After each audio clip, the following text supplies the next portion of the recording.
You can type on the chat if you got a question for me, if you think of something or whatever. Happy to answer any questions you might have. Thanks, Kev. All right, you guys take care. Hope you have a good day. Have a good day. Bye. Bye. Take it away, Tate. All right, thank you. How is my, can you hear my audio, everyone? I can. You're perfect here, but I'm not far from you. Okay, all right. Take it away, Tate. All right, thank you. Okay, so very good. I'll turn off that. There we go. That's my loop. All right, you heard my voice again because it's now live on YouTube as well. So there's an archive happening starting now. Welcome everyone. How are you? I guess Cliff has warmed things up a little bit. We've got a small group here. I think most people are going to the archive, but the advantage of being here is that you can enter your questions right here live and get some answers, or you can join us with the theme today is things that surprise you when you arrive in New Zealand. Thank you, Yvonne, for the theme idea. Yvonne has a story or two or three, I don't know. She's got something to do with that theme. She's of course sitting in the North Island dealing with a lot of South Africans that come through using her services, rental cars and things, other services as well. Just basically, if you have any needs coming through, give Yvonne a ring. She'll tell your story here if you let her. So different things that people were surprised by. I like to ask that question too. So I guess I'll go ahead with what I have heard from others. Obviously, I haven't even been in South Africa. I've been in Africa. I lived in Kenya as a boy. I've never been in South Africa, unfortunately. And I look forward to the time when I might be able to go there someday. But for now, I'll just have to listen to your stories. So the story that I heard from someone actually yesterday who recently got work for the Northland District Council. Very good job, government job, a job with the New Zealand government. And how did he do that? Well, he's an IT guy from South Africa, and he's, IT, top management and government job. Well, government does hire in extreme cases when there's actual legitimate shortage and when there's a decision maker involved. I mean, obviously it has to, fit. They definitely can't be pushing aside any locals, and they have to provably do so. So he got in on his own merits of his profile. He's just that good. He's like setting up. I'm not an IT guy, right? So I'm listening to him, and here's I'm repeating what he told me. So his name is Thomas. So Thomas is saying that he sets up servers that are in the cloud, and you can stack them by memory. Somehow you can just group servers together, and he runs like 2,500 servers. So it's scalable. You can scale this thing. And he has the size of a mobile phone is the card, costs $30. That's the computer. So that's what you put right here on your desktop. Boom, right down like that. And it accesses these 2,500 servers. I mean, and he's got 5,000 of these different computers, $35 each, spread out through the whole, network that he's got. And all this thing needs is a monitor. That's it. That's the only, and a keyboard and a mouse. That's it. It doesn't need anything else. There's no power in this thing that he's got, the card. I'm using this size as an example of what the card is. It's not an actual mobile phone that he has. He has a card, right? So card plugs into the I think you understand what I'm saying. The card costs nothing. The monitor is 100 or 2 or 3, whatever it is. The mouse costs nothing. The keyboard costs nothing. So basically the computer costs $35 plus whatever the monitor costs, and that's almost it. And they're basically able to cut tens of millions of dollars off of their budget in a year because of the savings on the server scale and the savings on the individual computers. And he did it. He's just a winner. He's just really in a great space. And so he's working for this, he got over here, he's working there, and he was surprised, by the little things, everything works. I've heard that so many times. He was surprised by the beauty everywhere. He says he just traveled and he couldn't believe the beauty is here and there, and each little city that he goes to. The interview process went pretty well for him. He before he met with me, now I have to brag a little bit. I hate to do this. No, I like to do this, but I hate that I like to do this. The thing is like this. As usual, he's tried a couple of hundred times to contact employers and it didn't work. Why? Because this filter thing doesn't work. Why? Because a number of reasons. It just doesn't work. So what my task was with him was to go to, sorry, I just had to do something here. What my task was with him was to bring out his profile as usual and show him what to do with the marketing side and make that direct connection and stuff like that. And so what he ended up doing was making 20 calls. He called 20, not 200 as he tried before, but after me, he called 20. He got 5 people interested, and he basically got 5 people ready to go to the interview stage. I think 2 or 3 gave him the job offer, but he had to refuse the other ones because he already had the job offer. So basically, it just happened very quickly after that. Another guy I talked with, Brian, he's a master butcher. He's in Auckland. You'll be happy to know that he's starting South African meats there that don't exist there. So he's a big time butcher in South Africa. He's got a really good, he develops things from, it looks like a gift wrapped package the way he's got it. He's got, special for sports events, special for weddings. He's even got a sausage made cake, he's just creative like that. So his name is Brian. That's all I'll tell you for the moment. He said as soon as he gets his cheese sausage out the door, which is his own invention, which was popular in South Africa, he was selling tons per week. I don't remember how many tons per week he was selling. And he's bringing that technology here. So it's really great that he's going to introduce his own design from South Africa into Auckland, and he's going to make it known here on this group. So stay tuned to the group. At one point or another, we'll bring him on, and he'll probably announce with an eating contest or something. No, but you'll be able to go in and visit him and buy directly from him. Brian, the master butcher. What was he saying?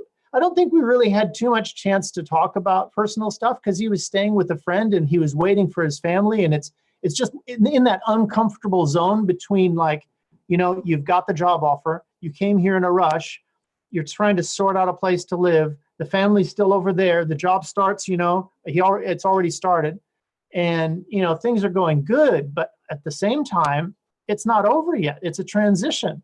So I don't remember actually anything he said about being surprised here. The other one is Delia. She's a chartered accountant. She's got a master's degree. She's the head of audit for a Barclays Bank affiliate. Wow, in South Africa. She's and head of audit. So she's got her master's in auditing. She is living in Auckland, and she's got a job there, and she wasn't really surprised by a few things that normally I would think you would be surprised by. I said, are you surprised by the difference in the work? And she says, no, not really. My work doesn't change too much. And I said, okay, are you surprised by anything with management style? Anything like that's different there, either above or below, or maybe along your peers? She said, no, nothing really surprising there. Corporate is corporate. It's a global corporate finance structure, and it's run generally the same everywhere. I said, okay, well, what are you surprised by? And she thought for a moment, and I think we might have traded a couple of examples back and forth before she found something that was quite, surprising. The work-life balance is one of the things that she was pleasantly surprised by. Whereas previously, she was working a lot of hours, 50, 60 hours. Here, she's not. So I don't know what she's working now. I mean, obviously it's probably a little bit more in the beginning to get sort of adjusted to things, and then it comes a little bit less over time. So she was surprised by that in a pleasant way. Also, in a negative way, she was the only negative thing that she was surprised by, which actually the most painful thing of the whole journey for her, had nothing to do with New Zealand. It was just missing the family. She said, I didn't know how much I would miss my family. So for those of you who are, you know, thinking about this move and that, just, I suppose, prepare for it. I mean, it's going to happen. These certain things, you know, you have to take as a package deal, I guess, you know. I mean, you're going to be away from the family if you have to be away, and you're going to make it happen if you have to make it happen. And there's going to be, you're going to miss them because that's part of the package of getting there. I had to ask her, of course, was it worth it? And she said, oh yeah, she wakes up every morning knowing deep inside of her, you know, heart or whatever, that it was worth it. It is worth it. Every day is worth it. So yeah, those are my stories so far. How about if I bring on Yvonne? But I'll see if Yvonne's ready first. I'll put her on the spot and ask her, actually. I hope she's on. Oh, there she is. Okay. Hi, Yvonne. How are you? I'm good. Thanks, and yourself, Tate? Hi, I'm good. I thought I'd put you on the spot. So just between you and I, are you ready? I am ready. Okay, very good. Take it away, Yvonne. Yeah, so as you mentioned, I mean, we're going to talk a bit about what amazed most of people, you know, when they arrived in New Zealand. And obviously, everything's quite overwhelming. So you become really aware of everything probably within the first week of how things are so different. And I think coming from South Africa, that's particularly noticeable things. And, you know, I've had quite a few clients this week, more so from the UK, that are also coming over, inquiring about the same things that everyone from South Africa is inquiring about, which was quite a surprise, because it's the first time that I've actually, I can really 6 people, and for me, that's quite a bit. And one of their main reasons was the weather. And I also got contacted by 2 South African families that immigrated to Canada, and they've been there for a good couple of years now, and they've decided to rather raise their children. They've also got young children, to rather raise them here in New Zealand, after reading all the positive things. And they're also on our group, and they listen to our webinars as well. So just to speak a bit what I noticed, and that's, I'll always ask people after they've like settled in after the first week or so, how are you finding New Zealand? And quite honestly, everybody mentions pretty much the same things. So once you've obviously landed at the airport, you drive out, and I think something that's very noticeable is how clean everything is. It's clean, it's maintained, it works. And that's like a real wow factor. Even when we arrived, the kids were hungry and we went through the McDonald's, and I remember going around in the streets trying to find where we needed to be. I think that was for our guest house we were staying at, and it was just amazing. There's really like almost no litter, and that was like Auckland Central. And everyone's like, oh, you know, if we go to Pack and Save, you've got to get used to packing your own bags. And everybody has a good laugh about that, because, you know, it's other people in South Africa like, oh my gosh, why would you pack your own bags? But here it's seen as something like, you know, it's just what you got to do, and you get so much back for it. And I don't know if it's like this all over New Zealand, but I mean, I've seen it in Cambridge, which is about 2 hours outside of Auckland, and where I stay in Taupo. There are so many ladies who are laborers, like actually working on a work site, as well as doing gardening, and cleaning the streets. It's females, actually more so than the males. And that's like, wow, okay, that's how safe it is for them to be out there doing that on their own. And look, not necessarily always a positive thing, but everyone's like, wow, geez, the price of food is outrageous. But I always say, and they always come back to me and agree that yes, it's expensive, especially when you're still paying in rands, but it eventually becomes relative once you're earning dollars. I was quite surprised myself this week. My mom-in-law is still visiting from South Africa, and she loves chili and hot food. So I was like, okay, yeah, let's go and buy chilies. I've actually never bought them here before. It was $7 for 3 little chilies. I was like, wow, okay, that is a lot. And avos, everyone's like, geez, you can't eat avos like you would back home, because like off season they're about $5 each, where now I actually just got a few yesterday and they were $2 something, which isn't too bad. And people will message me on a Friday evening and I'll reply like over the weekend, when I get a bit of a chance. They'll be like, oh, sorry, I didn't respond, we were having a braai. They're like, why is people actually braai there? Like, yes, of course we braai here. I think that's in us. We're not just going to give that up.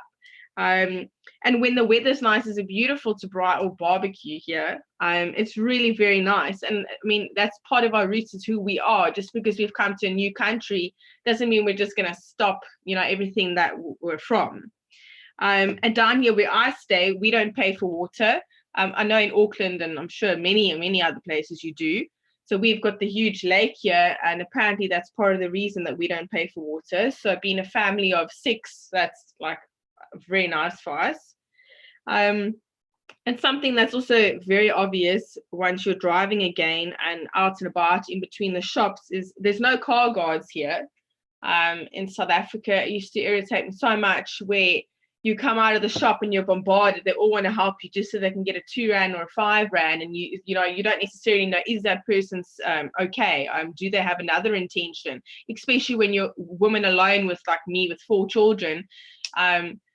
You don't need that type of anxiety. We're here, that just it isn't an issue at all. As well as no taxis, and that's great when we're driving around. You just don't have that. Just the abruptness of them on the road, it's just not here. And zero tolerance to children being unbuckled, and everyone says it's like so good. And I still sometimes, I've got family who gives me a call when they're on their way to school with the children in South Africa still, and the children aren't buckled in. I'm like, oh my gosh, that would never work here. They must be buckled in here, and they do random checks. Like I've said before, I will pull into my children's kindy, and next thing there's the traffic officers, and they fine you if your children aren't buckled in. It's really taken very seriously, which is awesome. And coffee, I love coffee, and that is huge here. And the South Africans are always like, oh, they're so relieved that it's so big, because you're even encouraged to bring your own cup to refill. And there's small little coffee carts everywhere. And I mean, Taupo's like minute compared to Auckland. And it's just literally every corner you turn, there's a place there for coffee. And if it's not a shop, it's a little caravan that they just do coffee. And something, when my husband came over to job hunt, he came over twice before we made the decision to go over.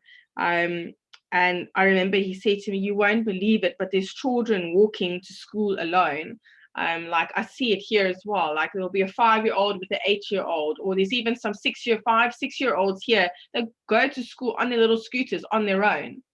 It's still, I mean, I've been here for 15 months and I'm still like, oh my gosh, really? That's what people do here? But it can be done. I just have to, get the confidence within myself and know that my children will actually be okay doing that.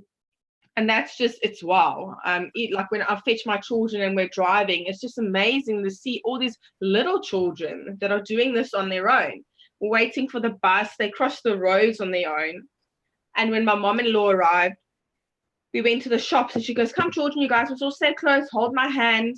I was like, you can really relax. Like here, the children, I don't even know that they're sometimes with me. They're in the next aisle, or they've gone to go look at the toys or the books. I don't even see them. And I've gotten so used to that. And my mom has been here now for 4 months. She's here visiting for the full 6 months visitor's visa. And she herself is now so relaxed in the shops, which is so nice to see. And that's something that fellow South Africans also say. It takes some time for you to realize that it's okay and you're safe and your children can actually be out of your eyesight and they're going to come back. And that's a very, obviously quite a sensitive topic with what's actually going on in South Africa at the moment, with all the kidnapping and the whole awareness around children and women's safety, it makes such a big difference. Like there was some guy walking behind me when I was walking along the beachfront in the week, and he was coming up quite quickly. And I remember that feeling I used to get in South Africa, like you got to hold your bag tight, make sure that your children are okay, where that's not the case here. You just go like, it's okay, they're not going to do anything. And that's really, really nice. And I take the children to the park. I can sit down. I even read now, and the children can just play. I don't have to, like, don't go too far. Stay where I can see you. And there's no glass laying everywhere. And it's just so nice. And it's clean. It's maintained. The things work. It's just everything functions like it's supposed to. And, you know, I think once you've been here for a while, you take it for granted. It becomes a given. You become so used to it, you forget how it was without having everything like that. It's the simple stuff at the end of the day that makes the world of difference. All those small little positive things that you realize, like, wow, we're actually so lucky. And I've got quite a few friends down here, well, 3, that have gone back to South Africa now for a holiday. And they're all like, wow, they can't wait just to come back here where they feel safe. And they're actually, all 3 are in Pretoria, which is quite hectic at the moment, if you're obviously watching the news. And they love seeing family, they love seeing friends, but they just want to get back here where they know that they're safe, and where everything works. And something else that one becomes very aware of, which is what most immigrants do, I'd say in the first 24 to 48 hours, is you go open a bank account, and you go apply for your IRD number. And those 2 things are so simple and so quick here. It's just, I remember when we went to the bank, there's no armed guards around. They don't have bars up everywhere. I mean, we opened our bank accounts, I think it was in Hamilton. There, the people helped you with just a small little table and chair. It was like, what, really? That's how safe it is. It's just small things there again. You want to go apply, change, or convert your driver's license. It literally takes 10 minutes, and you receive it within a week. So all these small little positive things are reasons that people land up being so grateful for what we have here. And as I said, again, it's the simple stuff that makes the world of difference. It puts you into your comfort zone here. Thank you very much, Yvonne. That was a fantastic review of a number of people coming. It's great you have that flow rate with all those stories, plus your own personal experience of 15 months. And you've come a long way in 15 months. Congratulations on the transition. Not everyone can achieve what you've achieved with all the challenges you've had. Well done. Yeah, thank you.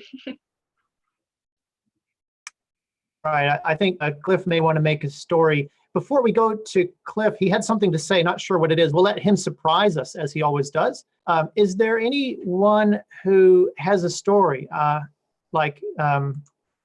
anyone who has a story that they want to talk about with being surprised in New Zealand? If you do, it may be a little bit hard to, yeah, Cliff says me, okay. So try to reach me or Yvonne or Cliff, and one of them will one of us will get you on. So, right, Cliff is next. Here we go. Cliff, here you go. I think you can. Hey, Cliff, are you here? Are you with us? Yep, and Okay. you've enabled me. I kind of wanted to just add on a little bit to what Yvonne said. Now, I've lived in New Zealand for 23 years, and I moved here from the USA, so I've been here a long time. But I lived north of Wellington, and there was an elementary school right down, kind of down at the corner. And one of the things that amazed me is similar to what Yvonne said. You know, there are these kids who would walk to school right down the street. And it's, you know, these were kids that were like 5 or 6 years old, and their backpacks bigger than they are, you know, so they're just trotting to school, walking to school down the street. And that was one of the culture shock things for me, is in America, that kid would have never made it down to the end of the block. You know, he would have gotten abducted or something or whatever. And, you know, these little kids are just walking to school and walking home on their own. Yep. Now, just, you know, so that you understand kind of the culture here, Yvonne's kids are my future. And that's the way New Zealanders look at it. As these kids older, some will move overseas, but most will stay here and most stay local, you know, and that's just the norm. But the way we look at children is because they're going to stay here. They're our future policemen, doctors, even criminals. But people watch out for other kids. They are important to us. on Air New Zealand, that's our national carrier, they feed the kids first before they feed anybody else. You could never do that on like an American airline, because the VIPs and frequent flyers would have a freaking fit. You know, you feed me first, I'm more important. No, the kids are what's most important. So it's just a cultural thing. And that's all I kind of wanted to say to a large degree, is kind of just building on what Yvonne said. But, you know, I don't know if it's common in South Africa or whatever. If you go into a restaurant, is there a little area, a play area with toys and maybe a chalkboard and stuff for the kids? It's quite common here. You know, maybe in a doctor's office or a dentist office, you might have it, but it's just, you go to a normal restaurant and yeah, there's just a place where the kids can play. Yeah, here we have Veronica Earl on the chat room saying that we're like that in Bloom last week. I hope I said Bloom right. Bloom. Yeah. Last night after the rugby match, I kind of went to freak out when my kids got out of my eyesight on the rugby field. I'm just tired of it. And she did that publicly, so that's why I'm reading it out. Yeah, it's not something people really worry about here. I mean, obviously, you're more aware in a public area than you are in your own house. You know, the awareness goes up a tick, but it's not something that you're freaking out as you would in other places when you lose your sight of your kids. Wow, that's like, you know, big cities are like that, you know, but different countries have a different flavor to add on to that as well. Yep. So I think we've probably gone through that quite a lot. If there's anyone else who has a story, you're welcome. I guess the time is getting a little bit short for, yeah, sure. Let's go. Yvonne, you have another thing? Yeah, I think a huge thing that just slipped my mind is house security. So like our house back home, so I come from Cape Town, we had really high walls. Nobody could see in, we couldn't see out. And on top of that was electric fencing. We had beams that ran all the way around our house, full alarm system inside, automated gate. So it was burglar bars on the outside, on the inside. It was just, and we weren't the only people. I mean, that's what our whole street was like. And when we came here, obviously staying in the guest house in Auckland, they didn't have any of that. So I was like, wow, okay. Maybe it's just because it's a guest house. And when I moved down here to Taupo and we started house hunting, you very quickly realize that that's just the norm. You just don't have that. And when my mom-in-law came, she's like, wow, you're like, it's just huge open glass windows, no burglar bars. If I leave a window open by mistake, that's okay. I mean, I just realized now tonight, the last 3 nights, my garage door has been open downstairs.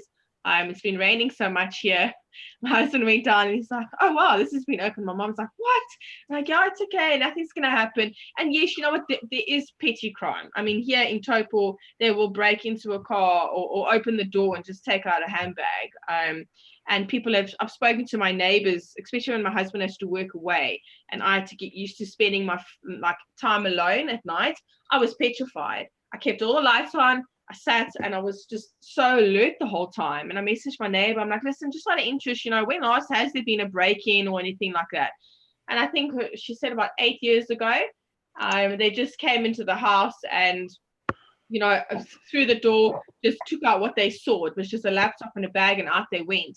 Where in South Africa, if you have somebody in your house, they are probably 90-something% going to harm you and your family. Now my husband can go away for work and I'm perfectly fine. I lay in bed, it's some me time. I'm not this nervous, anxious wreck that I used to be. And my mom-in-law as well. And we're blessed to have quite a nice big open space. I mean, there's no electric fencing, no walls. It's just open. We can see the neighbors, they all see us. And I can go shower and my children can be playing outside and I know that they're 100% fine. And that took about probably 6 months to get used to, that they can play in our property and I know that they will be 100% okay. So, I mean, that's huge. We're all going to go through that, like, wow, like there's no burglar bars, no safety. And I mean, I'm sure some people do have burglar alarm systems in their house. I've heard of some people in Tauranga, I'm sure everywhere. And that's definitely something we have to get used to. And I don't even lock our front door when we go out. And having my mom-in-law here has just been a real eye-opener of how different it is here. That we don't have to, like, okay, everything must be locked, everybody in the car, everybody out. You can't play on your own because we're going to go inside now. It's just so different. Yeah, pleasant differences adjusting to something that's good. A new life is never easy, but I mean, how much easier can it get than from South Africa to New Zealand? I mean, you can't have, it can't be 10 minutes to get there and all your friends here too, you know, it can't have everything. Yeah, definitely. And I saw Claire said now we're not panicked anymore about smash and grab. And that's like, I remember that as well. I mean, at the traffic lights, you got to be so alert the whole time of who's coming up to your car. And of course, there's so many people begging. You never know, are they there just to beg or they're there because they're looking for an opportunity to do something? Never mind the hijacking. And then I see everybody's talking about dogs. I mean, as I've said before, dogs are not huge here because of the strictness with renting a property. So my neighbors around me, most of them all own their own homes and they've got little dogs and they barely bark because there's nothing to bark at, really. You reminded me of another story. There's a guy who says, I'm tired of this, I'm tired of that. And his last tired was, I'm tired of carrying a gun in my lap every time I take out the car. Yeah. Well, that's probably not going to happen here. No, not yet. Yeah. So wonderful changes, and it's a pleasant thing. There are some difficult things, but yeah, I mean, when you weigh it up, I don't know of anyone who said they wouldn't have done it again. Probably there are some. Maybe they're gone. That's why I don't know. But, yeah, probably.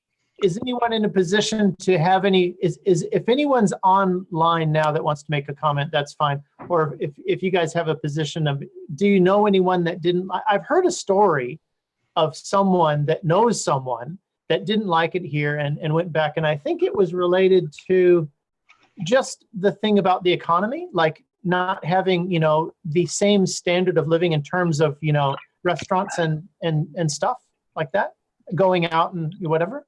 Like spending money, because here the spending money, like the value of the money is higher on average, I guess, although not everyone would say that. Depends on your position, I guess. Because many people take a drop in position when they come, don't they? I mean, that's part of the deal as well. You move to a country, you don't start at the same level. You're not at the same level. People know at your same level, they know far more than you. So they're going to get the job. So you've got to go down in order to be good, to be better. Well, that's a little bit, I'll put a caveat on that. That's not true for tradespeople. Tradespeople go bang right in there, pretty much. If they're hands-on tradespeople, there's no change and you get, do you get more? I would be very interested to hear from tradespeople that are hands-on in South Africa and hands-on in New Zealand, how they experience the difference in standard of living after a year or so, just like, you know, once things are balanced out with all of the, you know, crazy bills that come with the bond and the new car and the, you know, you sell one at a depreciated market, then you buy one in, you know, a different market. And it gets a little bit crazy in the beginning. It's hard to balance things out. But after a year, I guess you sort of come to terms with the new economy and what you can and can't do. And I think for the most part, I've heard, like Ernest was here before, Ernst Grobler was mentioning, like, he had this revelation, didn't he? He told all of us, you don't come here for that. You come here for the peace and security, and there's nature to enjoy. That's free. It's not your yard, but it's the whole mountain. You can have it. It's there. Just go anytime you want. There's walks and, you know, there's pretty things to see. It's safe. You can take your kids. They can enjoy this place, then that place, then another place, and there's no hassle. So if you enjoy the quality of experience of the moments, which is basically our life is full of just moments, isn't it? If we can just focus on that, then you're actually on a winner, no matter what your economy is, because the moments are for everyone. You have, you know, the beach. It doesn't matter if you've got a Rolls Royce parked on the lot or if you have a bicycle. The beach is the same experience, really. You know, I mean, it's the fresh air, the salty air, whatever it is, the rocks. I don't know what you're swimming or whatever you do, fishing. Yeah, definitely. And like Claire said, now the freedom and outdoor lifestyle, which is what you just touched on as well, is just it's amazing. it cannot be compared to anything else that we ever experienced back home, or back home being South Africa. And you know what, speaking of people going back, this week as well, I got messages for quite a few people who are returning for all sorts of reasons.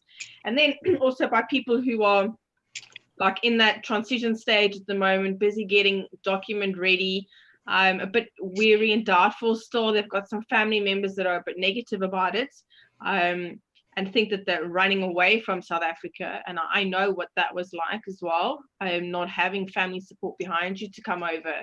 And they actually said to me, like, oh, they listen to our webinars and everybody on here always seems so positive. Surely that's not realistic, because with the good comes the bad. You're right. Right. Well, we're trying to find the bad.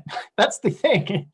So I messaged them, and I mean, I know there are a couple. Look, I wouldn't exactly call it bad. Probably adjusting. And like Cliff said, culture shock, and that is real. Some people say immigration stress can even be worse than losing a loved one, and it's been tough. I've just went through a very tough stage myself, and they're like, "Oh, you're always talking. You're so happy and positive," but I've come through it. And I remember I bumped into someone here in a coffee shop probably about 2-3 months ago when I was going through a bit of a sad stage. And he said, you know what, it took him 3 years to adjust. And it took his wife 1 year, and she wanted to come back. And the people that I discussed with this week who are returning, they were not financially making it here, and their husbands wanted to return. They obviously felt safe here with their children, and that was just a decision that they made. So people have actually asked, would I consider to discuss next week or sometime this month about the realities of settling into New Zealand, that it's not just all roses and you will go through your bad stages. So I think that's probably something that I'll touch on more next week. Yeah, and some of that, I think, correct me if I'm wrong, if you're really close to your family and if your friends are your life, that's obviously going to be a different case than if you're more like just independent and maybe you've already been far away from family. So, I mean, for me, for example, coming here was really easy, and our family just had, on my wife's side, there was more of a connection with living at home and having that, closeness and all that. So yeah, there was a little bit of a difference there, but then we just brought them here for, lots of visits. Yeah, well, that's the other option. And having my mom-in-law here is just really nice for us as well. Yeah. And you touched on the whole, different lifestyle with not eating out as much. We ate out a lot in South Africa. And I mean, we were a family of 5 then. I was, before we left, pregnant with the 4th one. And we ate out a lot, and it was just more affordable. Here, that's definitely not the case. I mean, it is expensive for a family of 6 to go eat out. You're looking at about $120. So that is like a price. And some people say, that's not for them. They want to go back to that lifestyle where you've got a live-in domestic who can help you with the housework. That's something that's huge for people. I must be honest, that was an adjustment for me as well. I mean, I've got 4 children, and of course, they are going to make a mess. There are only children, and I'm going to be the person to clean that up. So a lot of people pay their children pocket money if they help unpack the dishwasher. I mean, most of the houses all come with dishwashers. Help them vacuum a bit, clean up after themselves. So you can involve them more, which isn't necessarily a bad thing. You have to look every adjustment as an opportunity. Also, economically, I mean, if you're going back to a place where it's possible to have a lot of domestic help or domestic help, and you're not here, but the place is unstable, I mean, is the value of having short-term, they have to weigh it up. You have to look at the picture. I mean, if things melt down, as many people think it could, as others have nearby, as all the signposts seem to indicate, unfortunately, the financial ones, the infrastructure, the brain drain, it doesn't look that good. And I try to use my words very carefully. I don't know, but I'm hearing everything and I'm seeing things. I'm trying to be, aware of the basic things. It doesn't look good. So any decision to go back shouldn't be based on, I want a better comfort of life short term. I mean, that's ridiculous. Yeah, exactly. And I think the huge thing, like Cliff said, the children are the future, and we need to remember what we've got here to offer our children. And it's just amazing. When I went through my bit of a rough patch now. And you know, that rough patch, quite honestly, if you read the statistics, really settles in from about, actually peaks, they say, at about 18 months, when you realize like, wow, okay, everybody's moving on back in South Africa, and here you are. You've got to make new friends, new routines, new everything. And it can become a bit much, especially, as I've said before, if you're staying home with the children, and your husband's out working.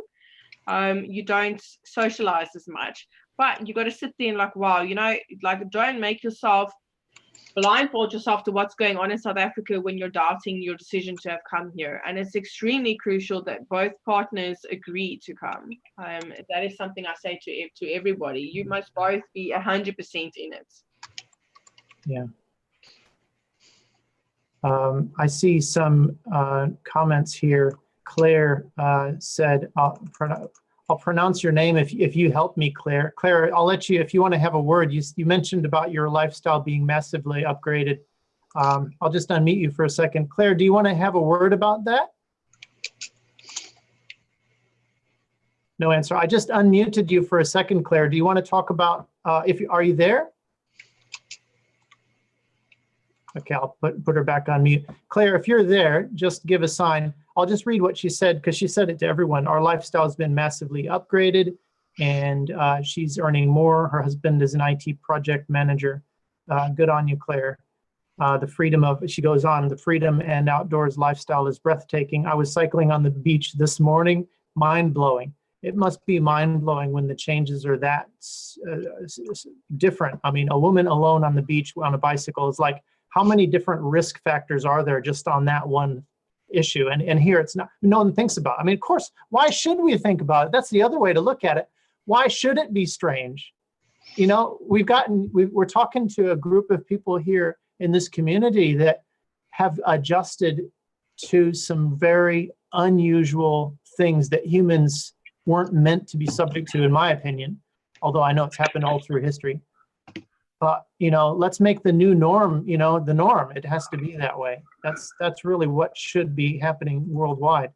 You know, live the way, be the example, you know. And Noreen, you made a mention as well. I guess I won't read all these, but if anyone wants to speak, you're welcome. And yeah, I also have, I have an interview with Thomas. Does anyone want to hear that, or does it? What are we going to do? Which direction are we going to go with the rest of this webinar? This interview with Thomas might or might not be that good quality. The thing is, if I upload it first to YouTube and show it, it's decent quality.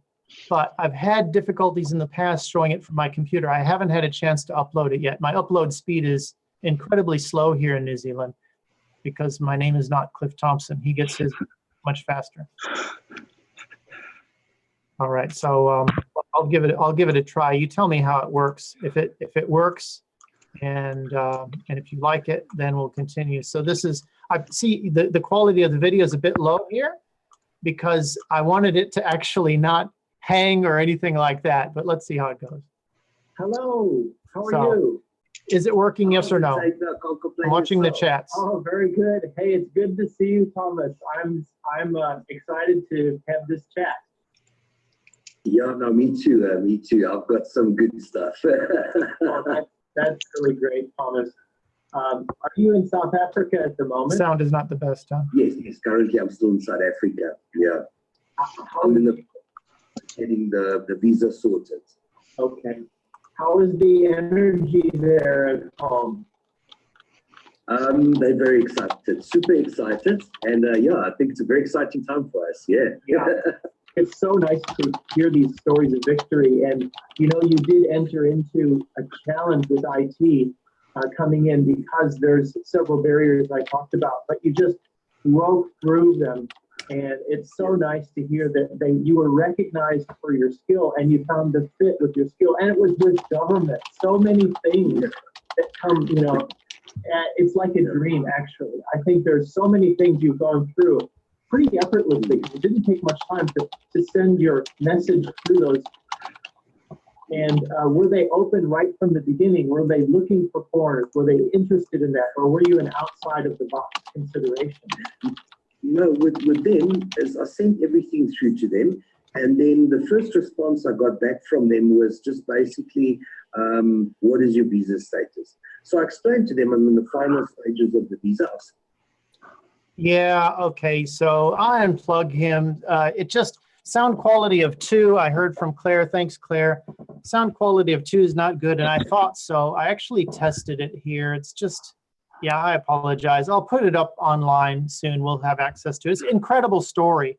And I want to just say, you know, I sometimes talk about these people that are in, you know, high places in South Africa. Firstly, it's a symbol of the brain drain. Secondly, it's a symbol of, you know, these people are coming through and finding a connection, and it's trickier for them. So please don't be disheartened that this is not a promotion of all the high level people.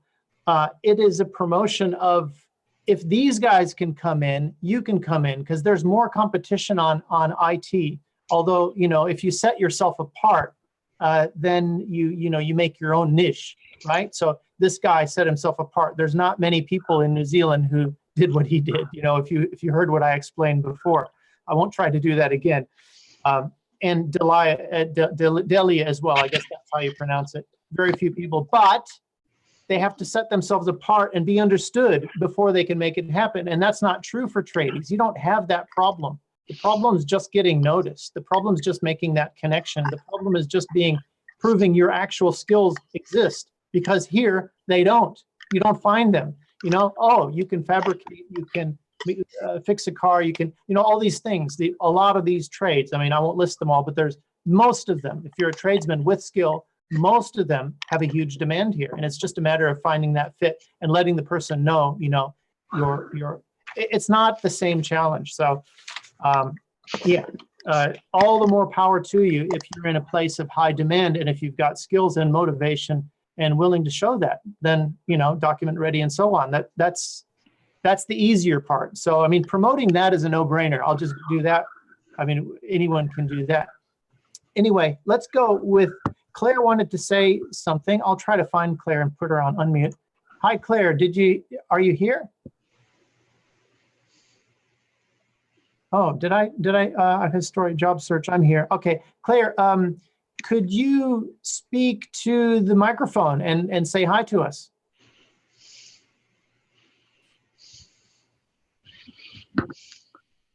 On mute. I put you on unmute. There, you're muted again. Now I'll unmute you again. Do you see that? Do you see any difference? You need to unmute. I did that. Okay, I'll unmute everyone. Boom, everyone's unmuted. Except, oh, here we go. Unmuted everyone, except for those who just mute themselves back again, which is fine. And so it's just not working. Okay, probably if you look down on that corner there, there's a little setting for audio. And what you can do is look on the audio settings and select a different, what would it be then? Microphone, I guess. Yeah, select a different microphone. And that will work wonders, hopefully. My device has muted. Yeah, I've heard of that. I've heard of that happening. It actually happened to me before too. I had to restart my computer. Like, you unmute it and it just goes bang back again. It's weird. Yeah, my solution for everything. I had a really good friend of mine who was working with me in a company, and he was the IT guy. And every time I'd take a problem to him, he'd say, oh, restart the computer. And it worked most of the time. So I just do that. It still works. Right, I'll mute everyone back again, and then I'll look for the usual suspects. So Claire, you're on unmute. Cliff, you're on unmute. And anyone else have anything they want to say? I can't play you anything. I have run out of stories. We'll probably close this off just a little bit early today, unless someone raises their hand, and I'm looking for someone to see. I don't want to leave anyone out. Yeah. Yvonne, you're on unmute. Yeah, yeah. Sorry, I had a child coming in. Oh, no, oh, sorry. Yeah, well, I just unmuted. You can go back again. Yeah, so, yeah, thank you for joining everyone today. I guess it's been a little bit of a slow day, and most of you hung in there. And it's always good, I guess, to have this informal gathering as well, not just only the formal and structured, but sometimes the informal. I guess that's me. Anyone else have anything to say? You're unmuted, Yvonne and Claire as well, but Claire's back on again. Yeah, I know that's a problem. Claire, if you restart next time before you come on, we'll get you back on and we'll talk about that what you wanted to talk about, whatever that was with the new lifestyle here in New Zealand. And that's always going to be a hot topic. I mean, it's part of why this is all happening. It's the job offer, it's the visa, it's the change, and it's the challenges of changes and the opportunities, and then it's the finding your way, to the new life and discovering new things about the new life. And what's really interesting just came to my mind, actually. What happens when you no longer have stress, be it at work, because that puts you in a different whole mode, doesn't it? Fight or flight, basically, stress. It's no fun. What happens when you get out of stress? Sometimes we have a pattern of going back into stress because there's a sort of chemical addiction that our mind can get into patterns and just desire this drama, desire this. So we find things, we find dramatic things, and we have to resist that. We have to look for, wait a second, I don't actually need any tension. I don't need to watch this violent movie or whatever. I can go outside and do something else. Finding a peace of mind and then developing something else in your life that's more interesting, more long-term, having to do with usually relationships. That's what the deathbed test teaches us, isn't it? The deathbed test, if you're wondering what's the right thing to do in any situation, imagine you're on your deathbed right now and say, what would I wish I would have chosen in this moment? Would I have wished I have chosen to have some, instant gratification, or would I have chosen to develop my relationship better with someone, whoever it is? It's always going to be the relationship. Just a little, point of view. I talked with people about that, and it's sort of my conclusion as well for the same thing. So yeah, on that note, no more nonsense from me. We'll get out of here. Thank you all for participating, and enjoy your week. It was good to be with you, and I'll get back to my family now. You do the same. Thanks, Tate. Thanks, Tate.